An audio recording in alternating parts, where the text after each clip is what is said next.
Son las 10 de la mañana, 6 minutos, tenemos que abrir una conexión ahora en videollamada que nos va a llevar a un punto bastante lejos, porque nos vamos a Serbia, sí, hemos dicho bien. Allí tenemos a un compañero periodista que nos ha atendido en muchas otras ocasiones. Esta es la primera en esta temporada para nuestro matinal y la primera, lógicamente, también en 2023. Hablamos con el responsable del blog El Atril, periodista y analista político, Julio Otero Santamaría. Bienvenido, Julio. Muy buenos días. Muy buenos días, Gemma. Muchas gracias por estar con nosotros. Tengo que decir felicidades también por esta entrada de año. Además, donde tú estás en Serbia, estáis viviendo la Navidad ahora, ¿no? Acaba de ser Navidad también para vosotros. Exacto, el día de Navidad aquí se celebra el 7 de enero porque la Iglesia Ortodoxa de Serbia sigue el calendario juliano y seguimos en pleno tiempo de Navidad. Es decir, todavía nos quedan varias fechas señaladas, como por ejemplo la Epifanía y el propio fin de año de la Iglesia, según el calendario. O sea, que estáis en fiestas, lógicamente. Tengo que decir, Julio, que estás allí por cuestiones de estudio, estás haciendo, bueno, pues un doctorado, ¿no? Me parece que era.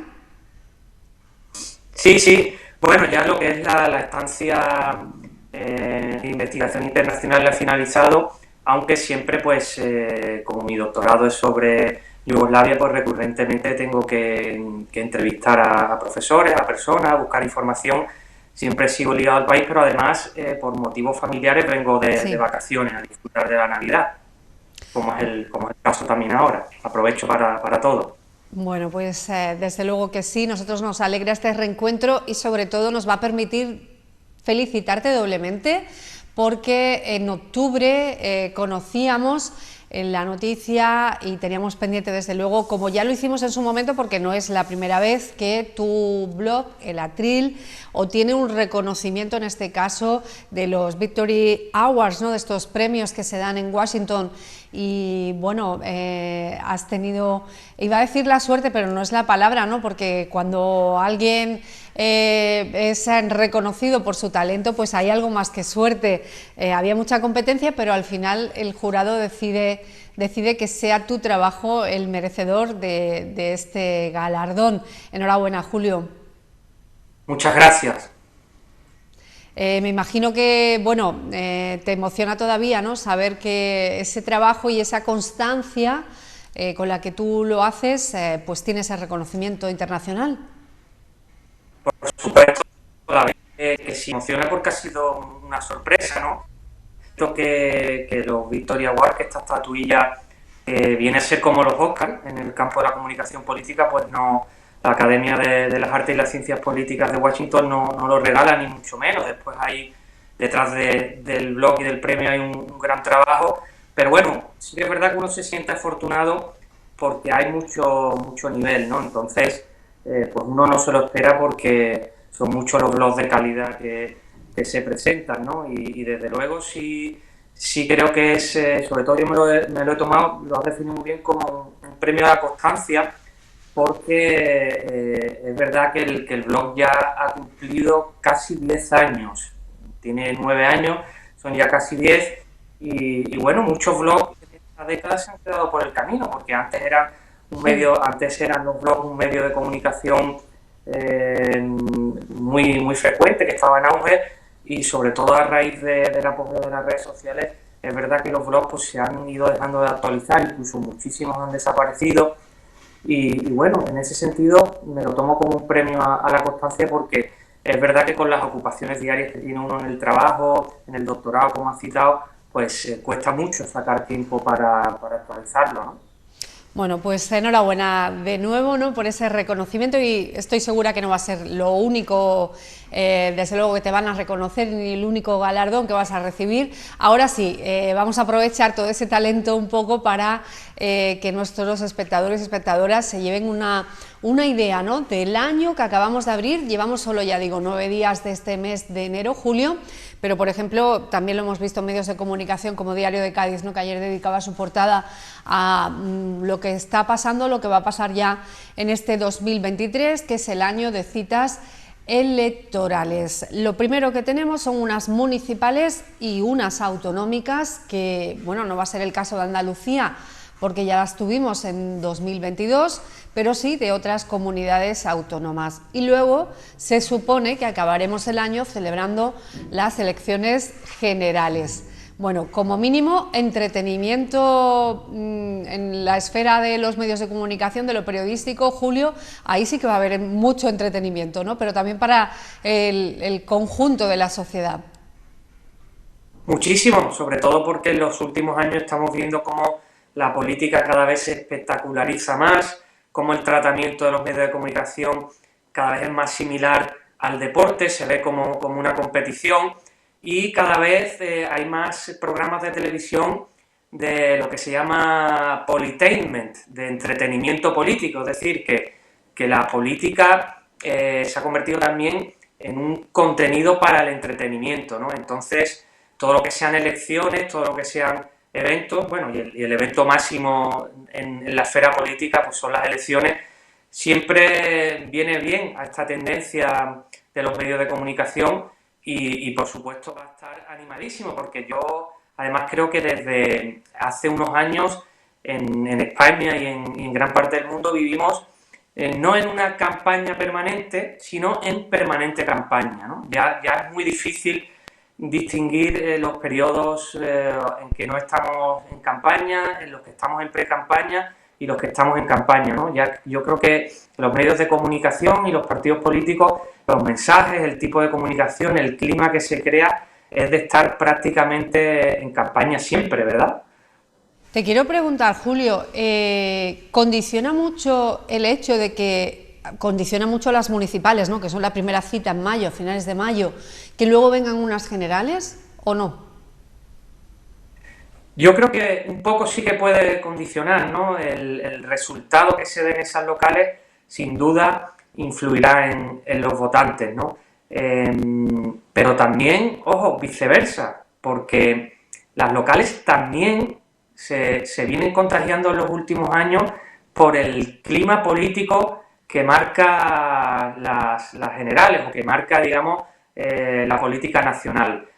Habitualmente se dice, yo creo que, no voy a decir que es un mito porque es cierto, pero yo creo que ha habido un cambio de tendencia, en el sentido de que antes las elecciones locales sí que iban un poco por libre con respecto a los nacionales, no le influía tanto ese clima, y se suele decir que para las elecciones generales contaba mucho la política, el partido, y para las locales más el candidato a alcalde, ¿no? Porque es el ayuntamiento la administración más cercana y tenemos un contacto directo con las personas que gestionan.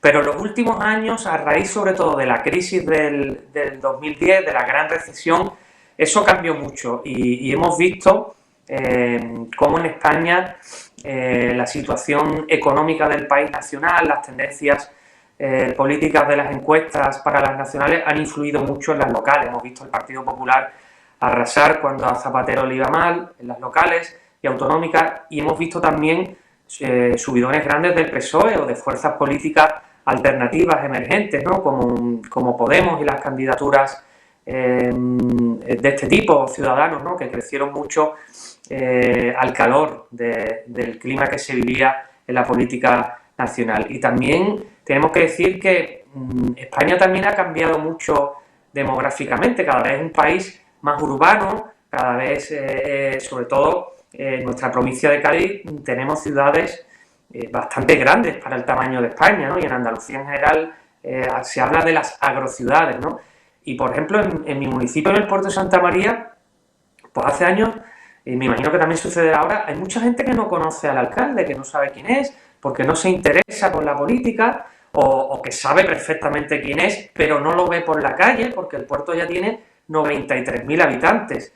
Entonces sí que se contagia mucho el ambiente de las generales en las locales, pero bueno, tampoco absolutamente, es decir, las elecciones locales y las autonómicas también tienen su autonomía, y un ejemplo perfecto son las elecciones andaluzas, ¿no? Yo estoy convencido que si hubiera habido elecciones generales ese mismo día en Andalucía, pues el Partido Popular hubiera sacado un buen resultado porque va o iba en ese momento en alza, el hecho de que en Andalucía el PP vaya bien le hubiera favorecido a nivel nacional, pero yo creo que no hubiera conseguido mayoría absoluta como sí ha conseguido Juanma Moreno, ¿no? en las locales. Yo creo que sí que se sigue respetando la autonomía, pero vemos como cada vez más el clima político nacional, el clima político de las generales, influye más, y es un clima además específico polarizante. Hemos visto un clima muy de competición electoral, muy de política pop, de entretenimiento político, y también otra característica que estoy viendo de los procesos electorales, que va en aumento por así decirlo, presidencialismo. Digo presidencialismo porque nuestro sistema político es parlamentario. Nuestro presidente realmente debería llamarse primer ministro, como en el resto de las monarquías, porque es el jefe de gobierno, no es el jefe de Estado, que es el rey. Y el presidencialismo pues es lo que abunda sobre todo en América, por ejemplo en los Estados Unidos, donde hay una elección más o menos directa. En el caso de Estados Unidos es indirecta porque hay un colegio electoral, pero al fin y al cabo los ciudadanos votan al presidente más o menos directamente, y el presidente es jefe de Estado y de gobierno. En nuestro caso solo el jefe de gobierno era parlamentario, a Pedro Sánchez o a Pablo Iglesias o a Pablo Casado, las anteriores, no lo votan directamente los ciudadanos, solo los de Madrid, porque ellos son cabeza electoral por la circunscripción de Madrid, pero sin embargo la política ahora es presidencialista al máximo en España y en todo el mundo, y eso es por esta tendencia a la espectacularización, ¿no? Vemos cómo hay hiperliderazgos, como ahora Pedro Sánchez o los diferentes líderes políticos de los partidos, ¿no? Pablo Iglesias, lo hemos visto con Albert Rivera, antes en Ciudadanos sobre todo, tienen un poder enorme sobre sus partidos, ¿no? Y eso que aquí también hemos vivido liderazgos fuertes, ¿no? O líderes importantes, con Felipe González, con Suárez, con Fraga, con Carrillo, la transición, pero la forma de informar y la forma de consumir esas noticias ahora está mucho más basada en esos hiperliderazgos, ¿no? Que antes. Volviendo, Julio, a la política municipal, ¿no? Estamos en enero, la cita es dentro de nada, en términos políticos, porque será mayo, y, por ejemplo, sabemos, en el municipio de Puerto Real, la actual alcaldesa por el Partido Socialista ya ha anunciado que será candidata, como lo ha anunciado también, por ejemplo, su colega de partido en San Fernando y también alcaldesa Patricia Cavada, que repetirá.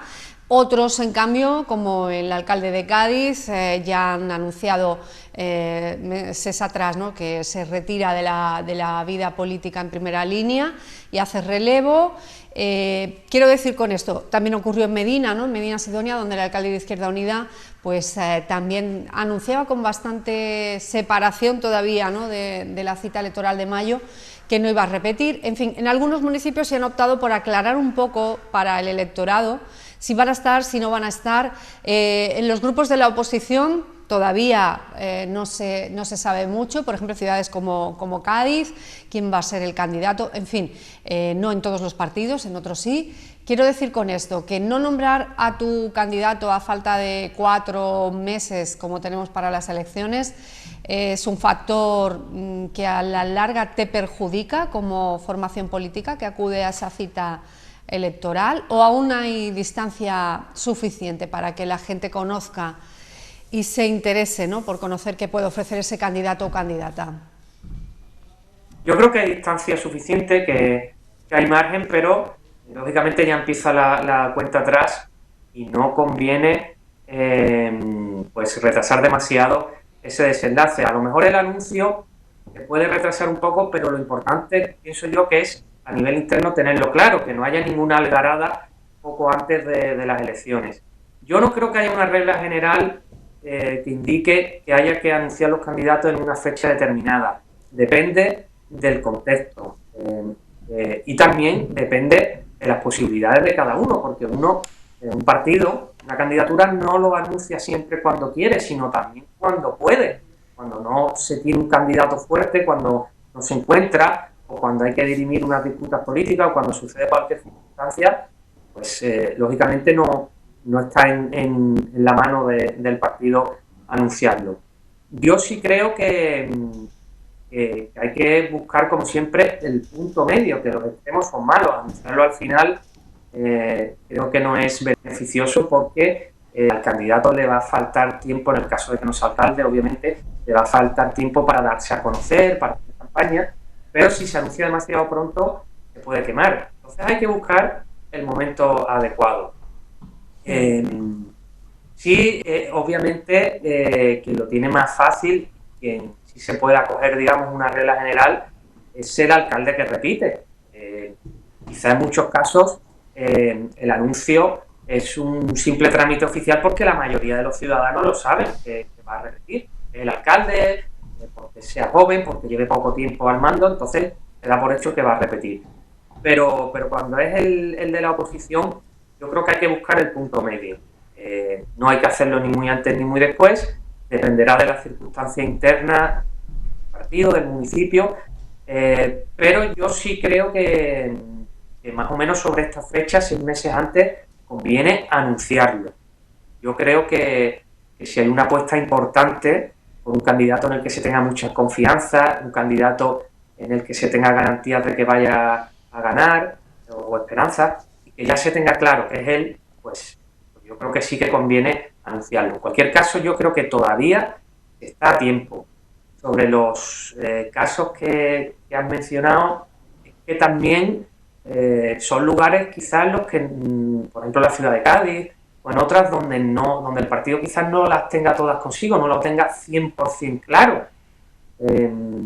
Eso lo hemos visto también en otras ciudades de la Bahía, ¿no? Hemos visto como, por ejemplo, recuerdo el Partido Popular que quería convencer pues en San Fernando alguna figura importante de la sociedad civil y claro, no lo ha podido anunciar cuando ha querido porque la figura pues no estaba 100% convencida. Al final ni siquiera se presentó. En otros casos se apuesta por un candidato y al final las circunstancias políticas no lo permiten, ¿no? Recuerdo cuando se hablaba de que el PP quería dictar, por así decirlo, a Moreno, ¿no? El exalcalde andalucista de San Fernando, pero que al final por aquel entonces alcalde andalucista de Bernardo, que era su delfín, pues lo puso como condición para un futuro pacto que no se presentara a Moreno. Que se presentara a Moreno, ya de ningún modo iba a pactar con el Partido Popular. Entonces eso pues frustró esa candidatura y por lo tanto retrasó el anuncio final del que fue a la postre el candidato. Quiero decir que hay circunstancias de todo tipo, pero aunque suene utópico, yo que soy muy aristotélico, muy partidario de este filósofo, creo que la virtud está en el término medio. Ni Julio, muy pronto, sí, perdón. ni muy pronto ni muy tarde.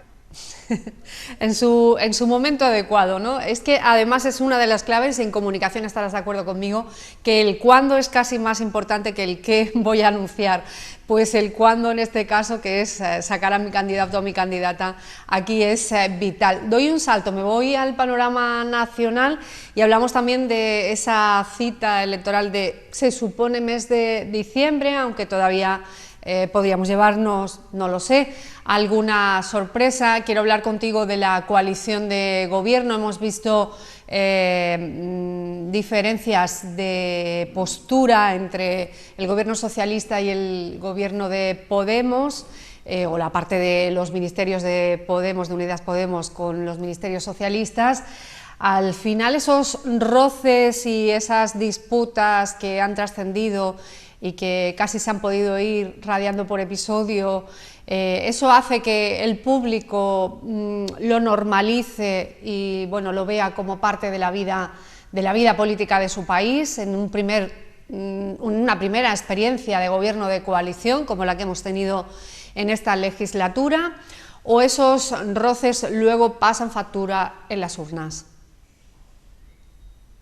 Yo creo que en general debemos verlo como una cosa normal.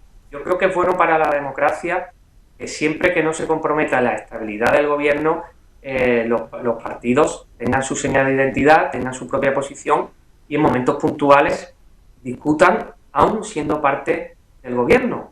Y bueno, yo creo que en el caso concreto de Unidas Podemos y el PSOE, también es verdad que se ha exagerado desde distintas posiciones esos debates. Es verdad que ha habido a veces diferencias importantes, es verdad que no son deseables para ellos, incluso para la estabilidad de un país a veces puede ser criticable, pero la mayor parte de las discusiones que han trascendido a la prensa yo creo que se han exagerado de forma interesada.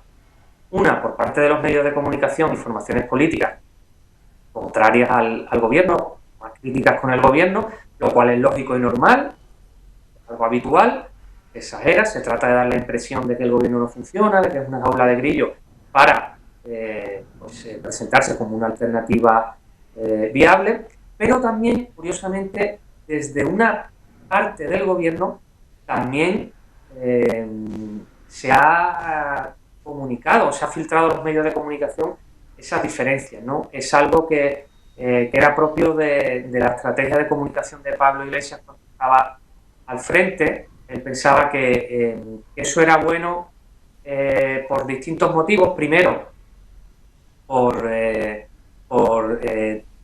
que pensar esa relación interna le favorecía a la hora de negociar, el ruido trascendiera a los medios de comunicación, le permitía negociar con más fuerza a nivel interno, y por otro lado también el objetivo era diferenciarse del partido mayoritario. Es una estrategia que, por ejemplo, Yolanda Díaz pues ha cambiado completamente, ¿no? Ella pues tiene otro talante, tiene otro estilo y no opta tanto por ello. Pero también a veces hace ver su posición tanto frente a la patronal, por ejemplo, cuando se negocian o cuando ella media y se pone a favor de los sindicatos, como también con el PSOE. Y bueno, tiene sentido esa parte también decía Pablo Iglesias, porque hemos visto en los últimos años, en las últimas décadas, diría yo, como cuando un partido minoritario pacta con uno mayoritario, como en la siguiente ese pacto lo rentabiliza en exclusiva el mayoritario y acaba teniendo mayoría absoluta o acaba agrandando su número de representantes. Entonces es lógico que los partidos que son minoría en la coalición quieran no solo vender su gestión, sino hacer también ver su posición dentro de la coalición para que el votante lo distinga. Ya que mencionas, ¿no?, a la vicepresidenta del Gobierno, Yolanda Díaz, y la persona que está empujando esa plataforma que se llama Sumar, donde a su vez también hay diferencias que han trascendido, ¿no?, con Podemos, que no se sabe si va a estar ahí o no va a estar dentro de esa plataforma, pero en cualquier caso te quiero preguntar, ¿viene para quedarse, ¿no?, Sumar? O ¿cómo crees tú, ¿no?, que nos vamos a encontrar cuando llegue el momento, cuando estemos ya muy cerca de las elecciones, con una figura política emergente que sin duda ha sido la ministra y vicepresidenta Díaz? Yo creo que finalmente sí, Sumar se presentará a las elecciones.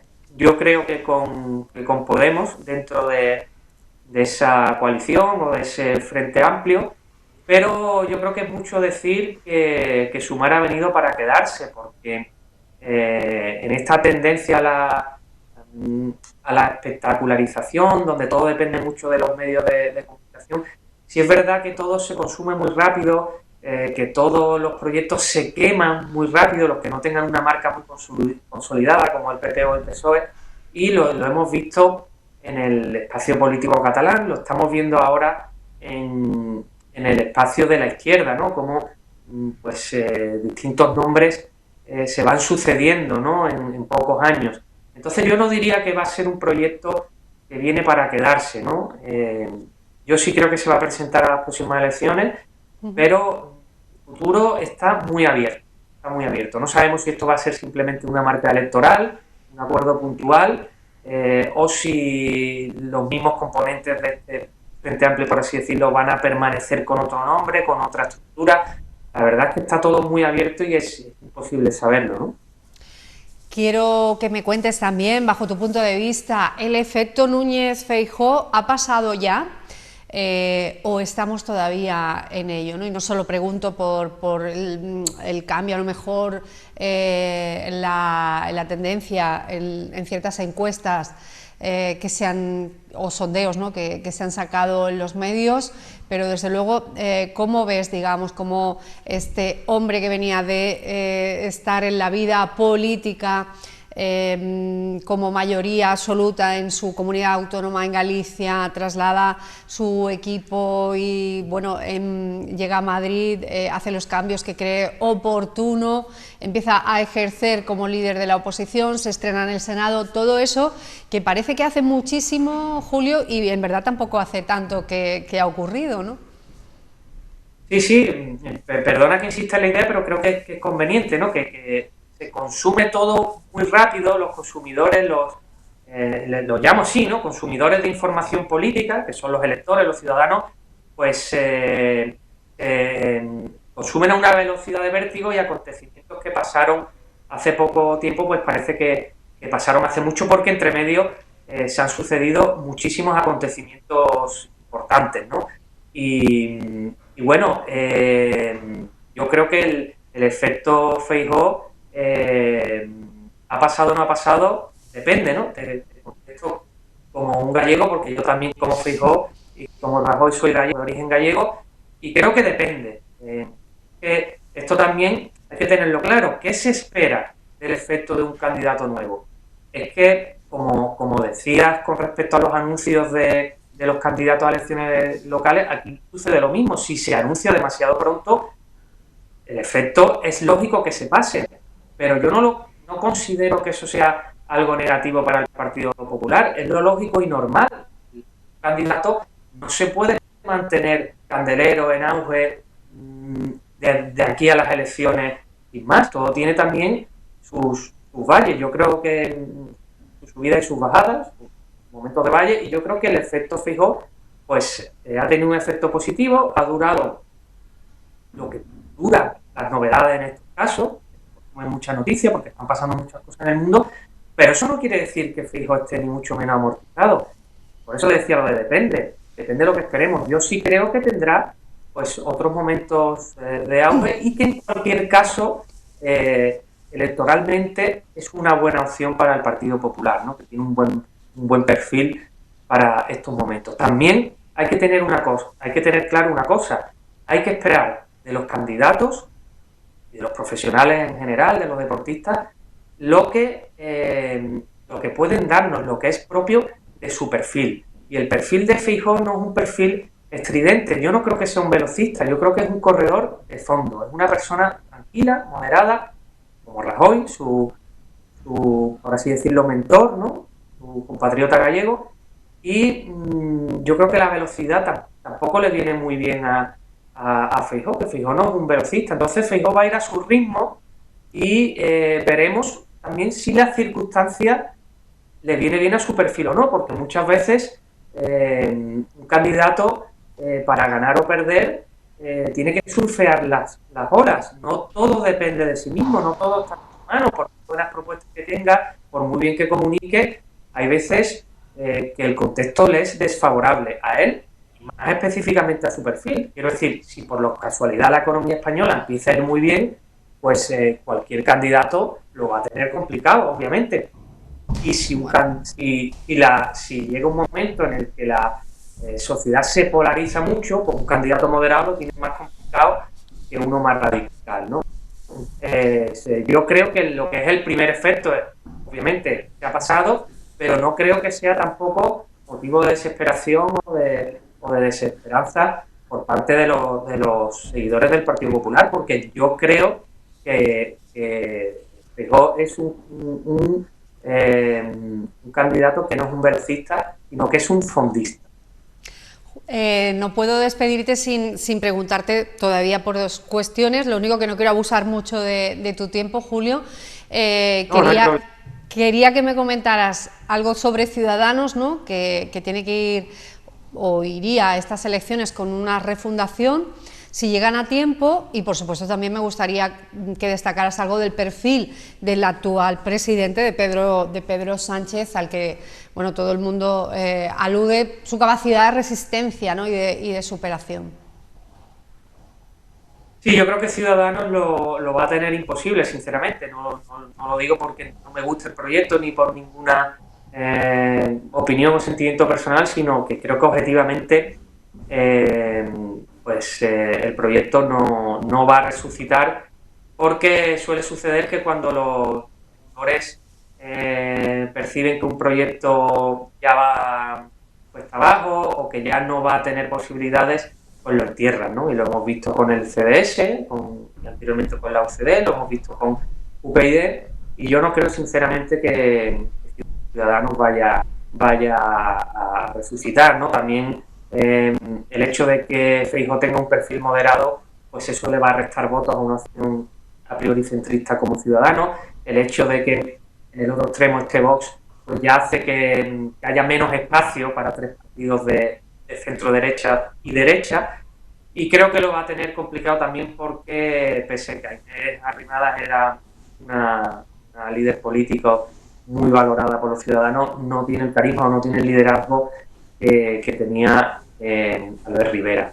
Y yo personalmente sí creo que en España puede haber espacio electoral para el centro, para un partido de corte liberal, y sin adscribirme ni mucho menos a esa tendencia ideológica, sí que creo que partidos de este tipo pueden jugar un papel muy positivo para la democracia española.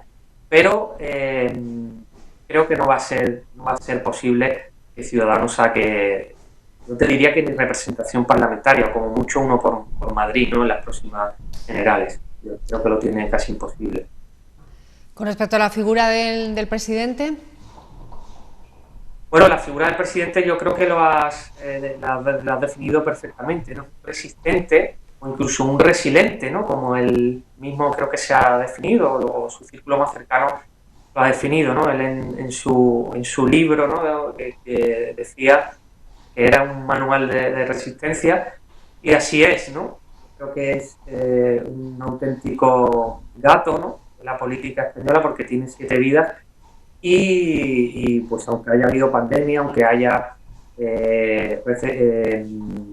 inflación, pues es difícil enterrarlo. Yo creo que tiene un perfil político también muy mediático y bueno, pues y muy adaptativo también a la situación. Yo creo que es alguien que sabe adaptarse perfectamente a la situación, pero eso también tiene su parte negativa, ¿no? En función también, sobre todo, de cómo vaya esa ola, ¿no? La ola de la política local. Creo que a veces se nota demasiado que busca acomodarse, yo creo, a las tendencias mayoritarias, que se adapta demasiado a la demoscopia, que muchas veces se prima desde su gobierno la comunicación y a veces el mensaje queda un poco vacío. Entonces, creo que es un líder típicamente posmoderno del siglo XXI, ¿no? Adaptado a estos tiempos líquidos, incluso gaseosos, ¿no? Que decía Bauman. Son tiempos donde el mensaje va cambiando permanentemente, donde parece que no hay nada sólido, donde parece que todo está muy fragmentado, que todo es muy volátil, muy inestable. Y Pedro Sánchez yo creo que es en ese sentido un hijo de su tiempo, que ha comprendido perfectamente la posmodernidad en la que vivimos, que como yo he manifestado varias veces, a mí personalmente no me gusta. Yo en ese sentido me considero un nostálgico de la modernidad y de cuando las cosas tenían un sentido, del tiempo de las ideologías, de donde todo era más sólido, y creo que bueno, pues es un perfil perfectamente competitivo, porque hablamos siempre en las elecciones de competición. No parece que ya haya ideas o que vaya a haber una recesión por parte de la sociedad sobre qué decir. Yo lo veo todo en términos muy competitivos y muy de combate de boxeo, y él además sabe combatir muy bien, porque da golpes muy certeros, muy fuertes, pero a su vez sabe mantener muy bien un perfil moderado, ¿no? Como Núñez Feijóo. también. Teníamos, bueno, pues muchas ganas de hablar con Julio Otero Santamaría, analista político, periodista, autor del blog El Atril, sobre este año 2023, que tiene varias citas con las urnas. Pero antes de decirte adiós, ya a modo de titulares, lo que ha pasado en las últimas horas también en el panorama internacional, Julio, miro a Brasil, con varios miles, ¿no?, que asaltaban instituciones, los tres poderes, llamando a los militares al golpe de Estado. Por fortuna la situación con las horas, ¿no?, ha podido remitir, pero qué duro es esto, ¿no? La verdad es que sí, yo creo que he seguido la situación de Brasil, tanto como periodista como académico, que he asistido a conferencias sobre análisis del discurso de Bolsonaro y su entorno. Creo que era previsible, ¿eh? Yo creo que se veía venir. Yo incluso personalmente conozco a simpatizantes de Bolsonaro y ya como que anunciaban que las elecciones estaban amañadas y que si ganaba Lula, como que era ilegítimo, ¿no? Entonces yo creo que se esperaba. Yo también he sido muy crítico con el discurso anti-Trump, con el discurso de la posverdad. Sí, he sido crítico, pero aún así, aún siendo crítico con ese discurso, digamos, que yo considero que es sistémico y del establishment para no evolucionar, aún así considero que es absolutamente ilegítimo todas estas acciones violentas, tanto en Brasil como en Estados Unidos cuando se dieran, si te fijas sigue la misma pauta, y creo y estoy convencido de que las elecciones en Brasil han sido limpias y justas, porque desde la oposición Lula no tenía ningún mecanismo para amañar las elecciones. Es más, él ha estado en la cárcel, como se ha visto, injustamente, y las pruebas que lo han sacado, y no creo que el establishment en Brasil tenga ningún interés en que Lula esté en el poder. Es más, muchos sectores del establishment de Brasil son tradicionalmente conservadores y nunca han sido favorables a él. Y bueno, yo creo que la prueba es que el propio Bolsonaro se ha desmarcado de esto. Me parece una dinámica muy peligrosa. Yo no quiero, ni mucho menos, deslegitimar opciones políticas ni paleoconservadoras, ni que vayan contra el establishment desde estos parámetros ideológicos. Lo que representa Bolsonaro o Trump me parece legítimo, pero este tipo de acciones me parecen muy peligrosas, deslegitiman este discurso, deslegitiman esa opción política, y me parece una dinámica muy peligrosa porque ya no se reconoce la democracia, ya no se reconoce al otro. En el momento que uno cae en el pensamiento mágico, ya no razona con la lógica, ya no se apoya en datos, en razón, ya piensa que si no gana es porque hay un amaño. Me parece una dinámica peligrosa que puede llevar al enfrentamiento civil y es preocupante, ¿no? Y ojalá que no se extienda a más países, ¿no? Y no lo digo contra ninguna opción política.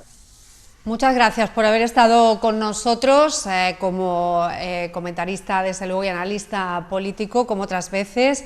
Entiendo que nos veremos pronto, Julio. Ojalá sea aquí ya también en nuestro plató, cuando quieras, y puedas. Celebra, por supuesto, con tu familia en Serbia, ¿no?, que sigues allí estas fiestas que empiezan también para vuestro calendario ortodoxo. Y bueno, que muchas gracias como siempre, fue un placer. Un placer igualmente, muchas gracias. Buenos días, muy buenos días. Muy buenas.